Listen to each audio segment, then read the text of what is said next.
Polka. Chaque photo a son histoire. Et chaque mercredi matin, Dimitri Beck de Polka Magazine vient décrypter pour nous une photo qui a marqué l'actualité de la semaine. Aujourd'hui, Dimitri, vous avez choisi une image qui fait écho au sommet de l'IA 2025 à Paris. Bienvenue sous les hors de la République. Au centre de l'image, un bureau de type napoléonien, massif, fait de bois d'acajou, décoré d'ornementation en bronze doré. Posé sur le plateau en marbre, 2 écrans d'ordinateur et des feuilles éparses. Un petit cadre sans photo. Autour, des fauteuils type 19e. Derrière le bureau, un miroir Trumeau, au-dessus d'une cheminée au-dessus de laquelle se tient un drapeau tricolore français. L'intérieur au style pompeux semble fastueux. Si ce n'est qu'à y regarder de plus près, des détails intriguent. Au sol sont éparpillés toutes sortes de documents comme si un courant d'air avait soufflé la pièce. Plus intriguant encore, le plancher est cassé, dépareillé et poussiéreux.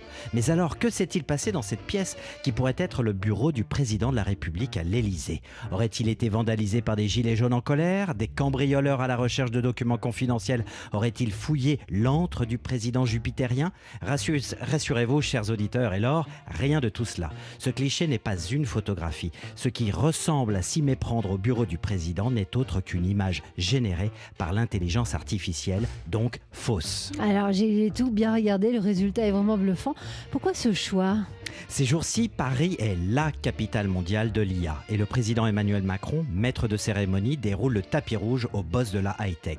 L'occasion pour Polka de faire un clin d'œil à cette actualité en revenant sur le remarquable travail des auteurs de cette image. Un duo de photographes français, Yves Marchand et Romain Meffre.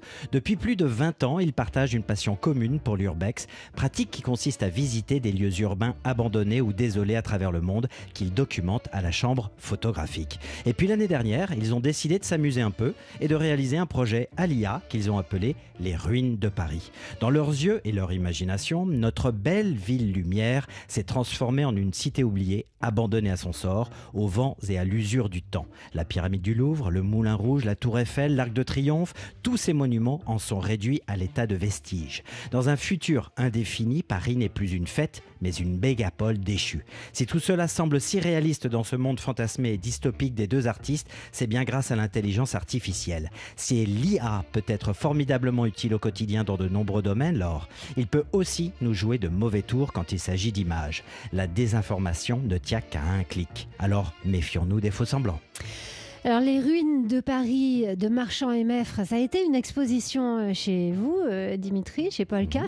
C'est fini, mais il reste, heureusement pour tout le monde et pour tous les auditeurs, d'où qu'ils écoutent TSF Jazz en DAB+, le dernier numéro de Polka Magazine qui propose toutes ces images que vous venez de citer, assorties d'un article extrêmement édifiant.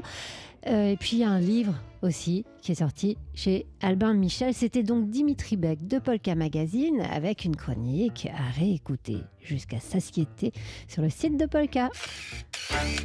Polka. Chaque photo a son histoire.